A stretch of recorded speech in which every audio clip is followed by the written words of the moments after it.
Hello and welcome to our new Cybersecurity for Democracy YouTube channel and to our kickoff of our new Lab Talks, which is our attempt to help explain some of the research we are putting out around social media and online platforms and their effects on the public, on safety, on children, and on democracy. Today we kicked off our series and unfortunately had some slight technical difficulties, so the first 10 minutes or so had no audio. So I'm coming in to tell you a bit about what you missed, and then we will carry on with the rest of the conversation. First of all, my name is Yael Eisenstadt. I am the Policy Director at Cybersecurity for Democracy. I'm based out of New York University. Cybersecurity for Democracy, we're a research-based, nonpartisan, independent effort to expose online threats to our safety, our health, our democracy, and our social fabric, and then recommend how to counter those threats. So today we are here to talk about child safety online and whether both companies' claims are valid, whether their features actually work, and what that can all mean for safer online experiences.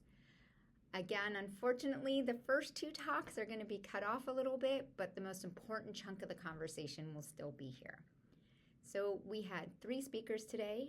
First was Laura Edelson. She is an assistant professor of computer science at Northeastern University. She got her PhD in computer science here at NYU and is the director of Cybersecurity for Democracy. We also have Damon McCoy, a professor of computer science and engineering here at NYU Tandon School of Engineering, and Arturo Bejar, who spent many years working at Facebook on things like child safety, integrity, privacy practices, and did end up speaking out about what he saw and where the company was falling short on protecting kids. And so the three of them are here today to talk a bit about two new-ish papers out of Cybersecurity for Democracy, and the real implications of that research for potential policies. We will put the two links to the two papers in the notes of this video, since unfortunately you're going to miss the introductory remarks from Laura and Damon about the research itself. But again, we get into a robust conversation that hopefully you will listen to and enjoy. We shared in about the 8 or 9 minutes that you're going to miss, we shared our latest research testing and analyzing social media child safety features, and then we discussed platform policy implications and recommendations. We have two new papers out that we discussed today, and they complement each other actually quite well. Damon's paper was looking at how the companies themselves are communicating their kids' safety features and some of the ways they're falling short. And Laura's and Arturo's paper explores the utility of these features themselves. So I hope you will watch the rest of this video. Apologies again that we had slight technical difficulties in the beginning, but we have a robust conversation for you, and the links to the actual paper will be in the notes. Here we go. Let me mention one more thing. We wanted to have some kind of really, really general scoring rubric, and because there is a binary, it works or it doesn't work, but in practice what we found is some of these tools kind of technically worked, but they functionally didn't function. And so we have this very simple scoring rubric of, if something just doesn't work at all, like it is not even present, or it can be circumvented in 3 minutes or less in our testing scenario, we scored that as a red. Things that work but don't really work, they have some other structural limitation to their functioning, like for example, if a tool that is designed to prevent you from seeing harmful content, but it only functions by you seeing the content and then reporting it, it sort of structurally can't do the thing that it is supposed to do. So those things got scored as yellow, and then green are just things that work and do what they're supposed to do. Okay, so overall, there were quite a few failures. So 64% of the tools that were evaluated fell into this red category. Either they weren't even implemented, they were just broken, or they could be circumvented trivially. Just under 20% were yellow, and 17% were green. So in the interest of time, one more minute. Yes, nailed it. I want to just talk a little bit about, what are failures? Like, what do we really mean when we say something just like doesn't even work? So one example that I think is worth highlighting is there is supposed to be a sensitive content search filter. I don't know if that's filter is the right way of putting it. It's supposed to, if you type in a search phrase that is associated with harmful content, like if you, like for example, suicidal ideation, you're just not supposed to get results. The problem is that in practice, the way the autocomplete often works is it autocompletes to either the leads, like the boulderized phrase that will turn up the sensitive content. So if you start to type "I want to HUR," you'll get this, like I want to hurry myself, and then you'll just get the self-harm content. Similarly, we found that tools like that so there are tools that are supposed to prevent adults from messaging teens who don't know them, who don't have a follow relationship, and we found that this doesn't work. So this was broken in March 2025. It was fixed in June 2025, but it's broken again. So that sounds like the perfect moment to pass it on to Arturo. Arturo, I was hoping you could help us understand a little bit why research like this matters, especially as someone who worked there for so long and really understands how policies are made, how the platform works. Yeah, I mean, I always start with a parent who wants to do the right thing. And so imagine that you are going to give your kid Instagram, you go look up teen accounts, you read about these tools, and it makes three fundamental promises that you as a parent can have peace of mind about what kind of content your kids get recommended, and promises that they won't get delivered self-harm, suicide, or pornographic content as examples.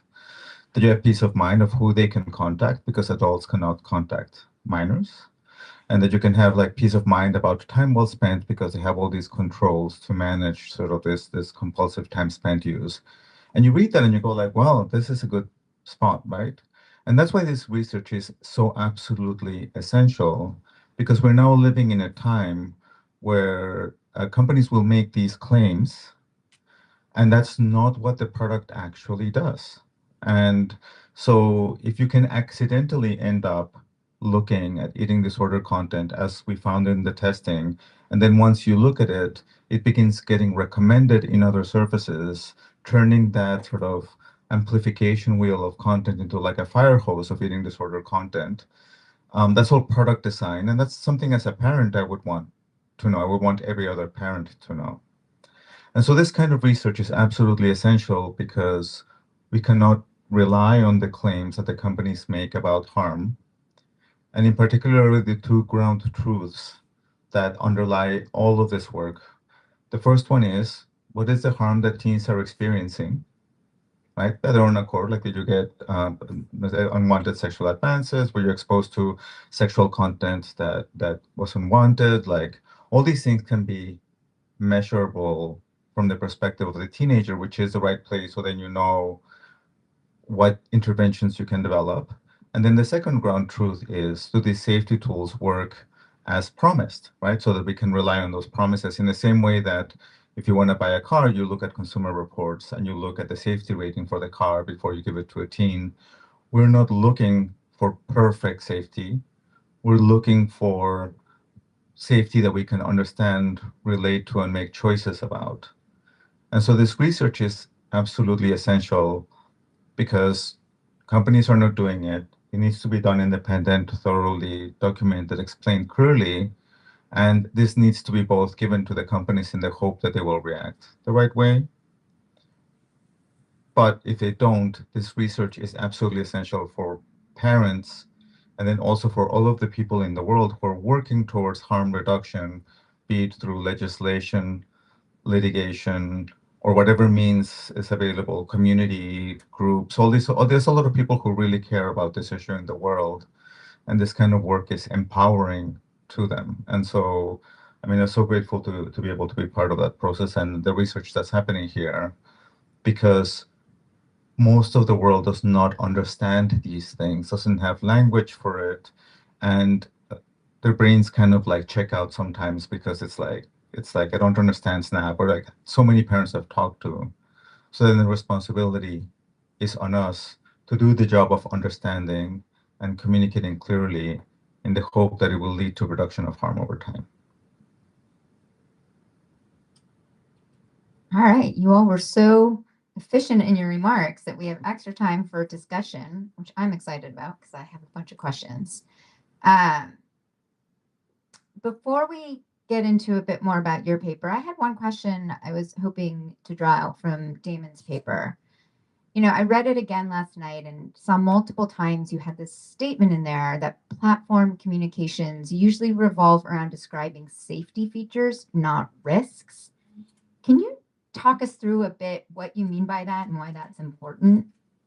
Like, what do you mean by they're talking about their safety features, but they're not really communicating what the risks themselves are?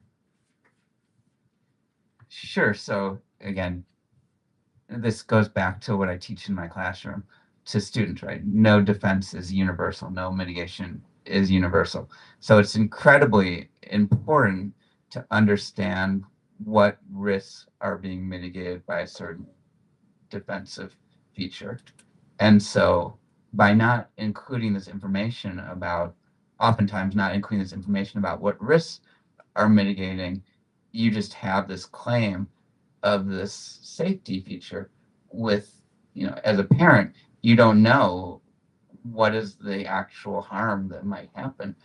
Say, if this security mitigation doesn't work right and things like that.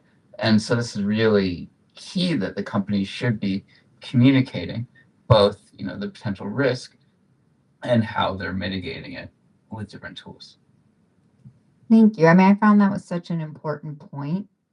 Your paper also points this out a lot, but a lot of this is like a communication PR thing on the part of the platform. And the question is it really protecting children? Like, I think in your paper, it mentions this somewhere in the introduction, that when they announced the Instagram for Teens accounts, it was under the backdrop of right before they had a big hearing about kid safety and right before legislation was moving through Congress on this.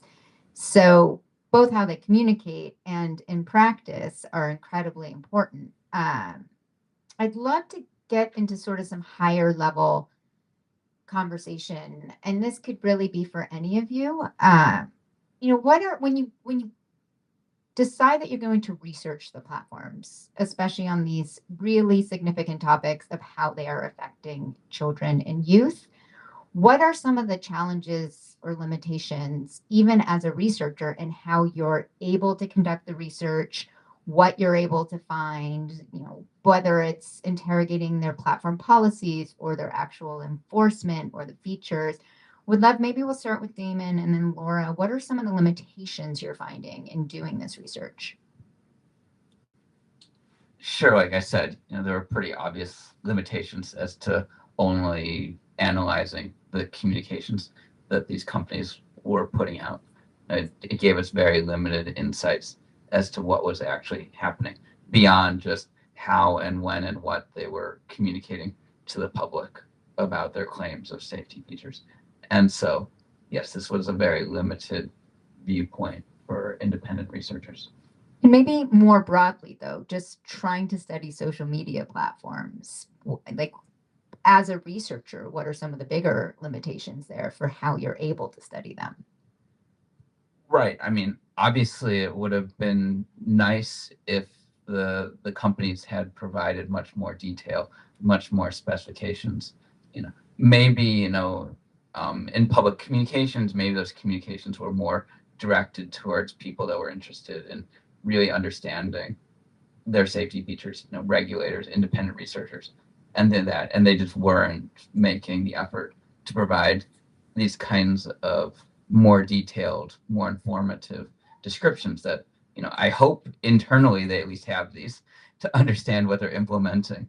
And so they could have made these public to researchers so that, there would be, there still would be a need for independent research, but there would be less of a need for the hardcore auditing that we had to do. Is it okay if I talk about two limitations? As many as you want. Well, I think one thing that I think about a lot that is both a limitation and frankly an opportunity is that right now we have so little of a framework for this research, right? I said earlier today that I kind of feel like it's like it's 1960 and we're studying the safety of cars, and we're sort of at this point where like we think a lot of people are dying in car crashes, but like we don't know why, we don't know how, we don't even know how many, and so much of what we are doing right now, I think, is figuring out the basic building blocks that are here such that we might do more kind of foundational testing like this, such that someday we can figure out some common properties and then start figuring out which of those properties matter and kind of move the needle. And I think obviously that's a huge limitation. We just need to build out so much scaffolding for research. It's also a huge opportunity. As a researcher, it's incredibly exciting to be in a field that has so much to do, right? There's just so much opportunity. And I think that's, it's definitely a limitation, but it also can be really invigorating. And I think the limitation, the other limitation though, that is more of just a bummer, is just how adversarial the platforms are to this kind of safety research. And I genuinely believe that somewhere down the line, in maybe a couple of decades, that will no longer be the case, because I genuinely think that figuring out how to make social media safer for all users, kids, adults, everyone, is something that will ultimately make these products better and more usable by a lot of people. Ultimately, this is something that's going to be very good for social media. I really believe that. But at least right now, platforms perceive this work as adversarial to their interests, and they make it really hard for us to do that.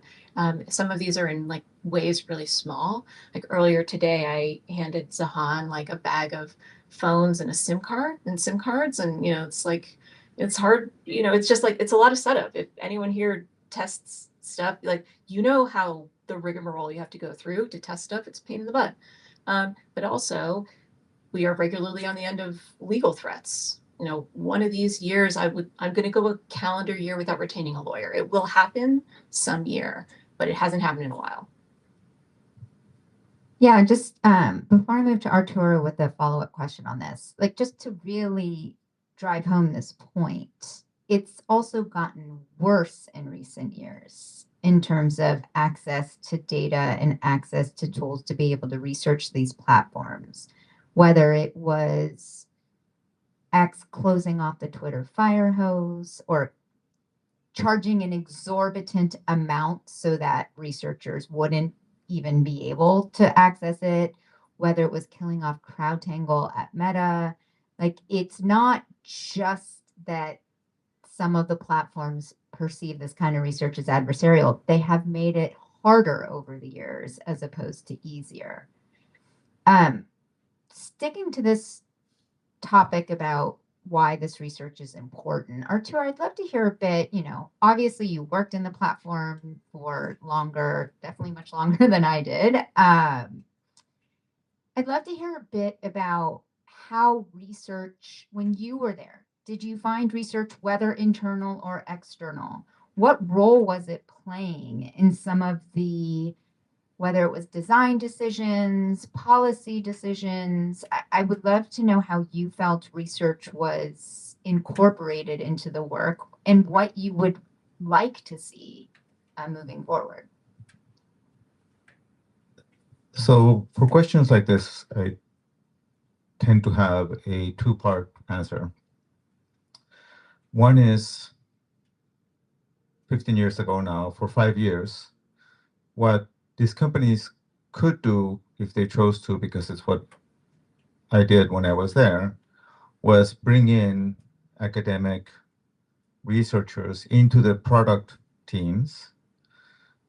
You hire them as independent contractors, which means they have access to all the data, as long as they honor the privacy considerations that go along with that, and you engage with them on how to create data sets that allow for verification and all of the sort of appropriate processes that you want after publication.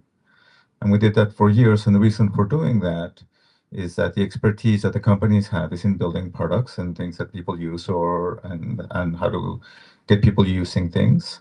And the expertise that a lot of the academics that we work with had to do with bullying, helping teenagers in distressing circumstances, suicide prevention, from like a more rigorous perspective.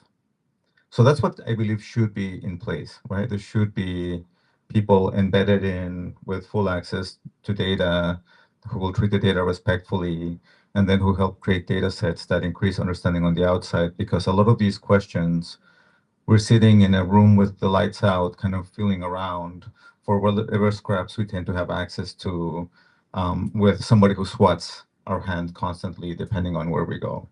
And this is not the world we should live in if the goal is to create a safe environment for everybody.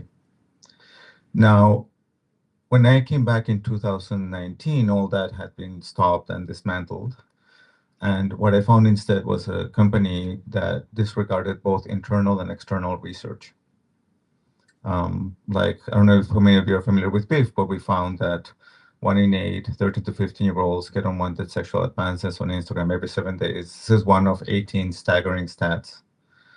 And when I tried to publish that internally, I was made to redact that by the legal and the PR team. I couldn't use the number. I had to use hypotheticals if I wanted people outside the team that worked on the research to know the numbers. And so that tells you something about culture. In the same way that if you want to know how these companies currently think about research, all you need to do is read Pratitis, who was the head of research, write up about the initial Facebook files that came out with Frances Haugen, where she lays out this sort of net positive argument that as long as more good happens, what matters if we make 31% of boys or girls more anxious if 32% feel better, right? And that is one of the greatest, and this is why this work is so essential for the world. And so today we are in an environment where Meta consistently, no matter how good the research, will dismiss, disregard, and this is true of other companies. So they'll always find a reason, oh, it's not representative, oh, it's misleading, oh, it's not accurate, but they won't say why, and they'll cherry pick their own statistic to say something that's different. And so the work, though, is because they will not do it, and because it's so essential, is for us to continue doing that. And the audience is, I think, everybody in the world who's working on these issues, because they need to have better intelligence than they have today, and it'll only come from this kind of work.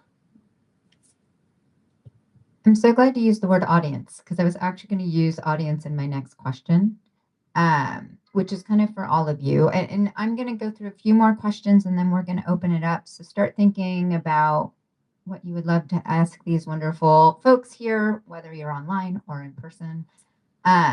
When you do this kind of research, there are multiple potential audiences in mind. One of my roles is to take this research and really help think about how to create impact, whether it's educating lawmakers or the courts, whether it's giving fuel to the people who work in the trust and safety inside the companies, if there still are many trust and safety employees with here's what the research says, or whether it's helping parents understand better the platform. I mean, you have a whole variety of audiences. I would love to hear first from Lauren Damon, what kind of impact do you hope that research like this can have? Research like this and the other research you do about online systems, impact on platforms, on public opinions, on people grappling with regulation. Would just love to hear a bit about what kind of impact you do hope that this kind of research can have. Why don't we start with Laura this time? So I'm going to bring this back for just 30 seconds to something that Arturo said at the top.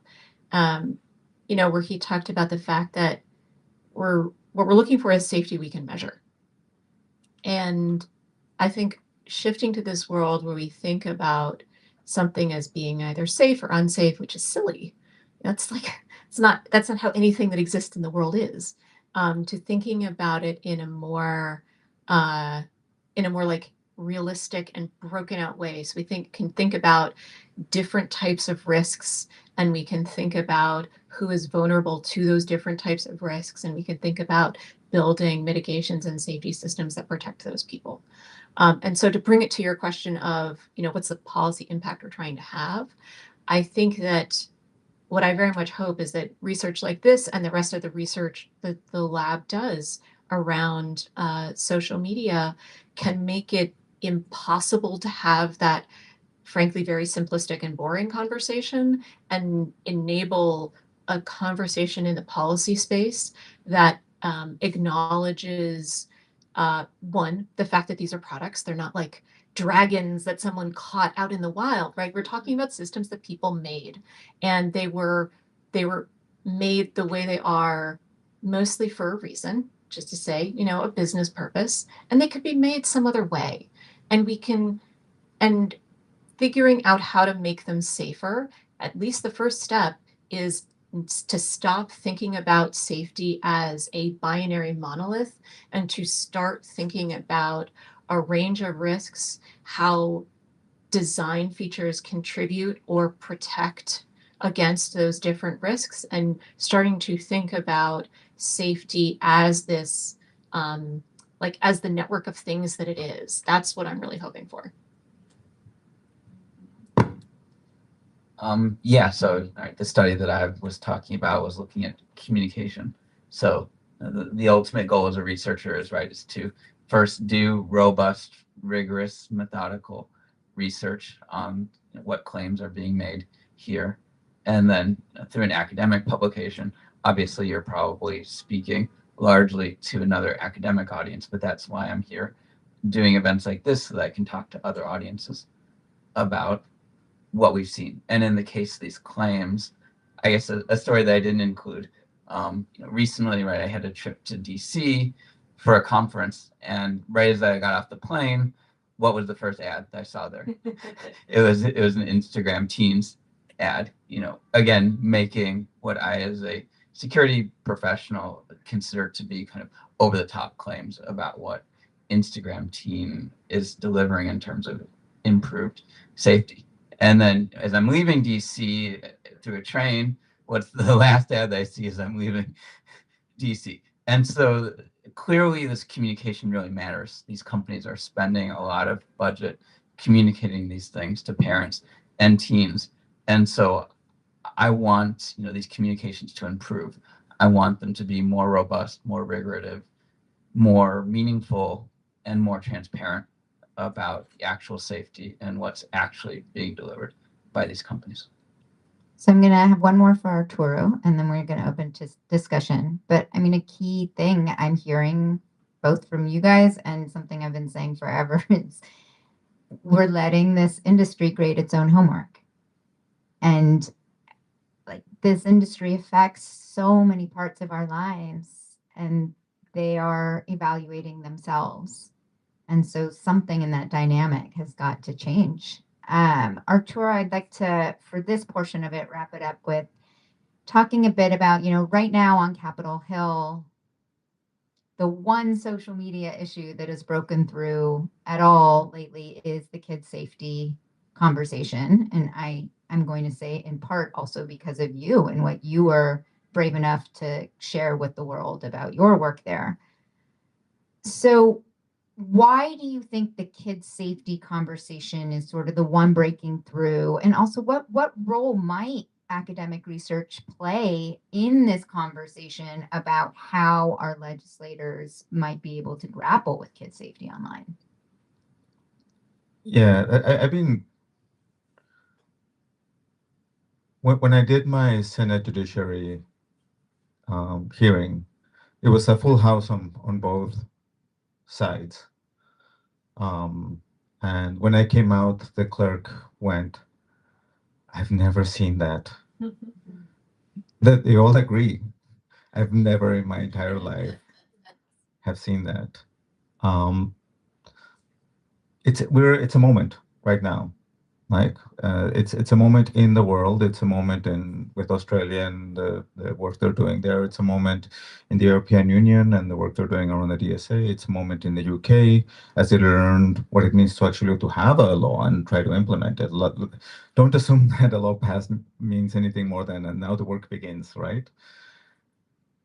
In that entire world, what is needed and essential is definitions that everybody can understand that allow people to share what they're talking about. Because one of the things that industry unfortunately has done very conscientiously is use language that shatters understanding across people.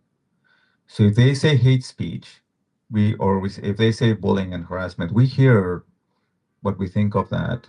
What they mean is a really specific. If this sentence meets the 7 criteria that the classifier can find, then it is bullying and harassment. It doesn't account for like, I know where you live and I'm coming over tonight from a complete stranger, right? And so being able to have the people who are driving legislation understand harm and what can be done about it in a way that, because most of the things that can meaningfully reduce this harm do not affect freedom of speech, right? Because one of the things that's really nice about kids is about what you recommend to kids. It's not about what people can say.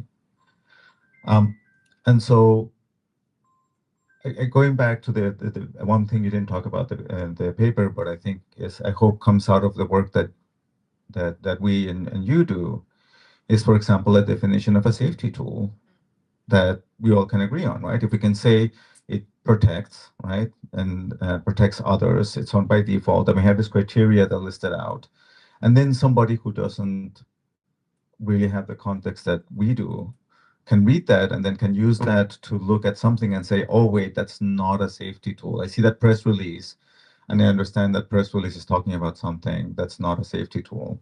Or if a safety tool claims that it doesn't allow bullying and harassment comments, then somebody else can look at it and be like, okay, I'm going to try putting in. I mean, one of the things we tested was copying the sentence in the press release that was not allowed, and that was just allowed, right? And so that independent verification starts here, and will have done great work when somebody's charging a prodigious amount of money to do that, because ultimately this independent verification needs to be done sustainably, ongoing from the outside. This measurement of harm needs to be done internally and externally, and only until we can tell that harm is actually reducing. I mean, these things won't change. So sounds like a good time to open it up. A few technical details. If you can mute your mic, Laura, when you're not speaking, just tap it once. We're gonna pass around a mic. Our dear friend Lexi over here is gonna help. If anyone's watching on YouTube, you can put a question in the chat as well. So questions. Don't be shy.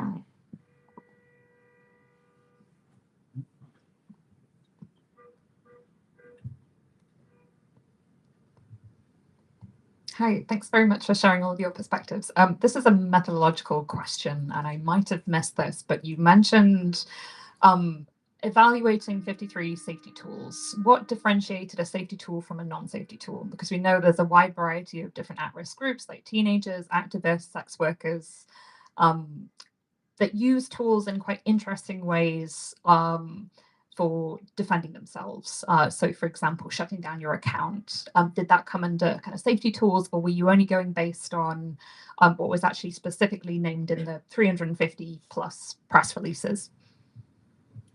Well, I feel like I should give this to Arturo because I think this one, so like the basic answer is said. But I kind of want to give this to you to talk about, to again, like I think getting into that definition of what is a safety tool was the most interesting part of this. Yeah, we started off the things that companies claimed as safety tools. I believe it would be absolutely wonderful work to look at the way that the different populations that you describe use these tools and to move the conversation forward on both over enforcement and under enforcement and the consequences that has.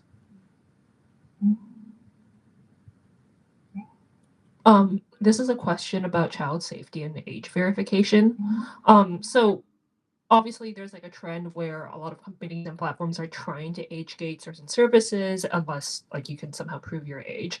And like I am like kind of scared of such practice. I think it's necessary probably, but also it also scares me because a lot of age verification mechanisms requires like face scans or like you uploading my like me uploading my government ID, and now great Facebook has like another piece of data about me.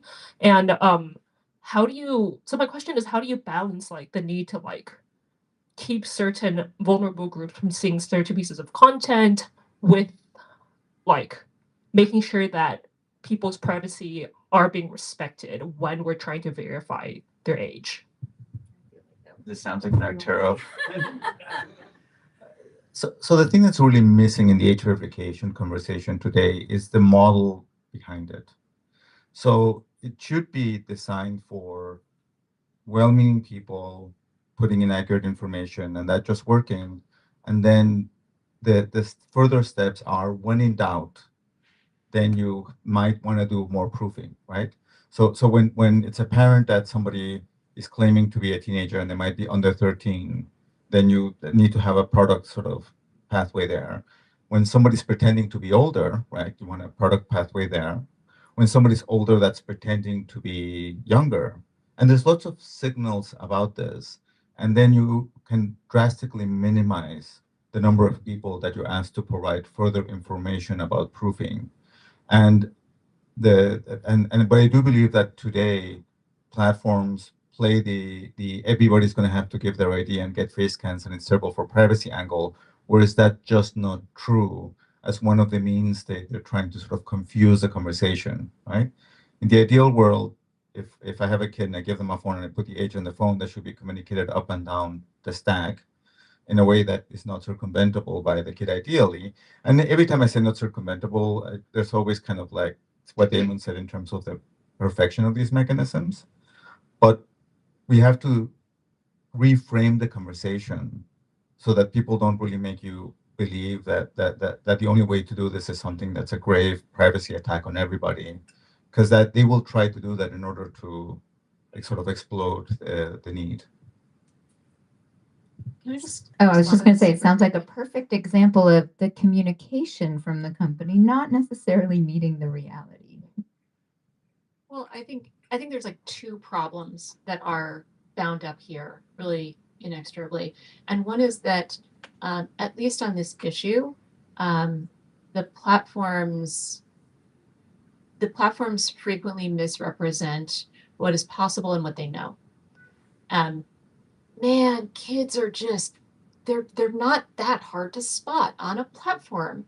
You know, like they go to school all year, and then in the summer they don't. You know, they tend to be friends with other kids. You know, like kids are just, it's not that hard to tell who is a 15-year-old based on all of the signal that they are giving Instagram or TikTok or whoever. And I think, you know, so, and this is really the point that Arturo is making, that the best effort of what platforms can do is pretty darn good. And they frequently walk right up to the line of lying about that. And I would say that they misrepresent it pretty boldly.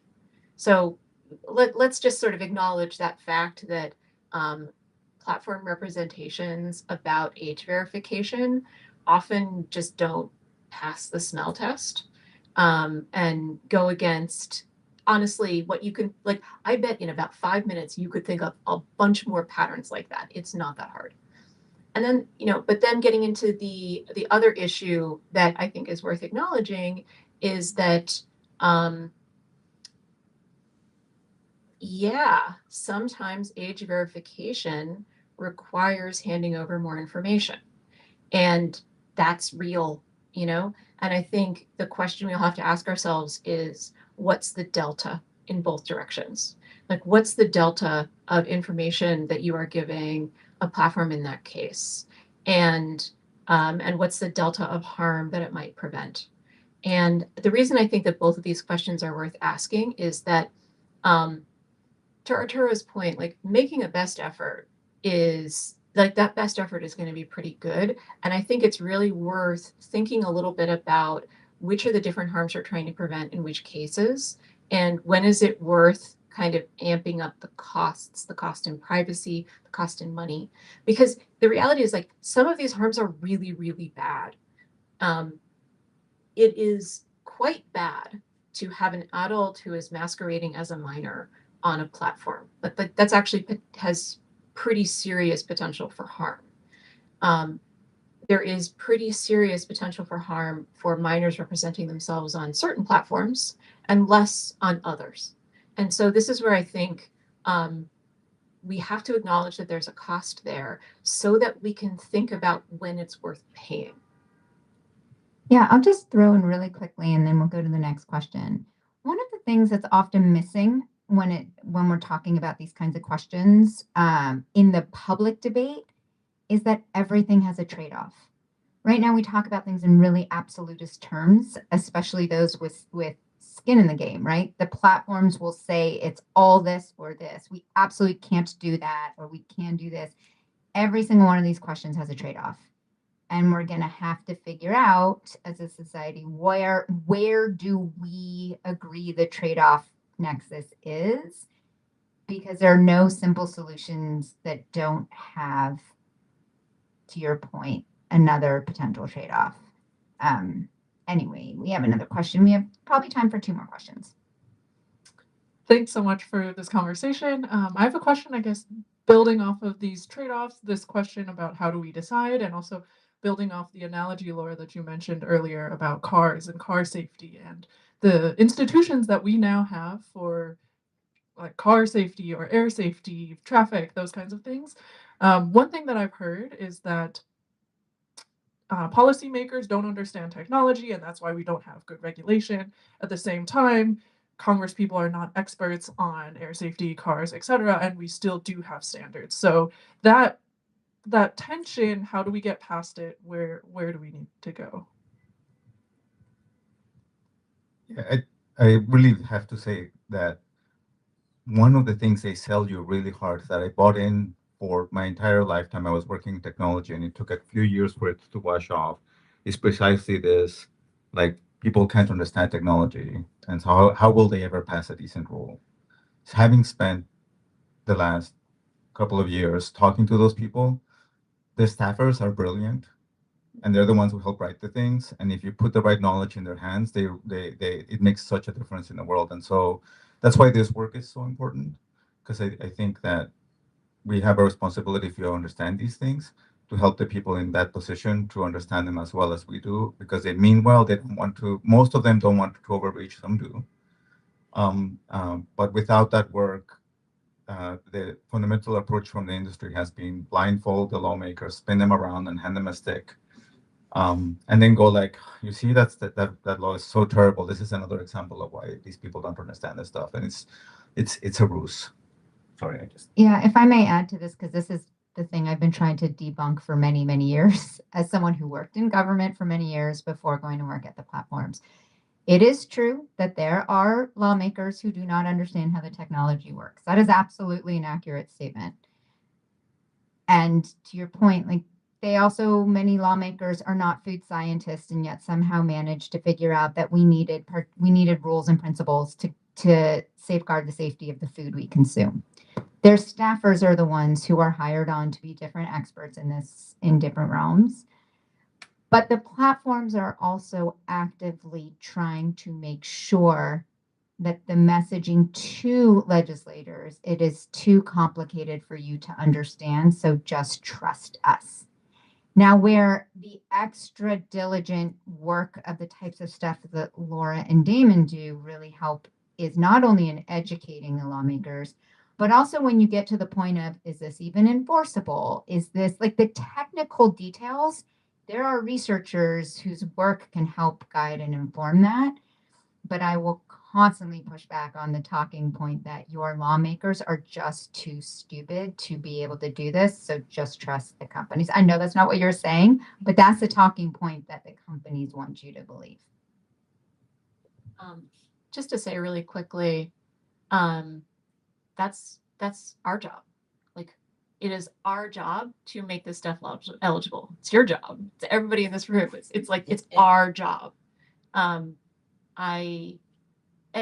You're completely right. Right? It's not fair. I mean, I remember the first time I had one of these conversations with folks in a state government, and they were just asking me very basic questions about, like, is this possible? Is that possible? And like, they looked like they'd just been hit with a bat, they and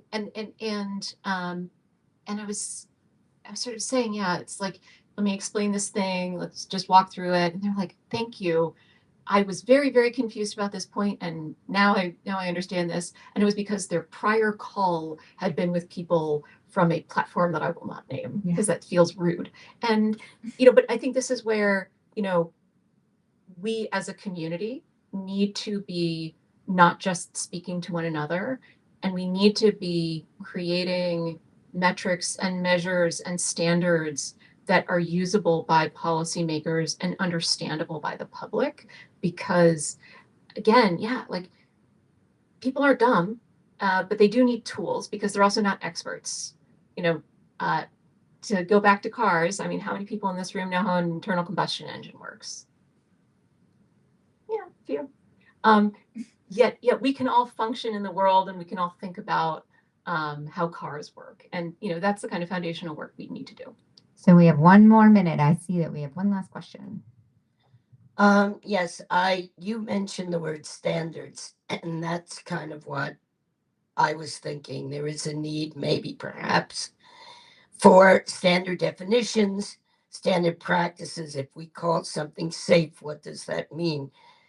Do you see a movement towards standardization, at least in terminology? And if so, where is that going to come from? Is that going to come from the government? Is it going to come from academia? Who is going to lead that charge?